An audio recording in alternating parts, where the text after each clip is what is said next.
In this short video, I'm going to show you how to fix Google Maps not working easily and fast on Android and also on iOS iPhone. So all what you have to do is simple. Just go to the settings on your phone and then go to the apps manager and go to apps here in the top, and now here on this page all what you have to do is wait a few seconds and you will find all the apps that you have downloaded on your phone.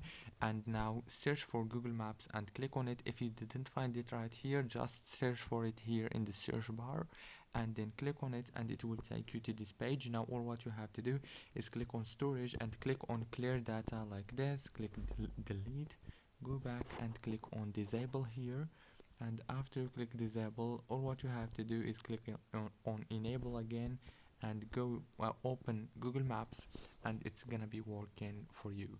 Don't forget to like, subscribe. Thank you for watching this video until the very end. See you later.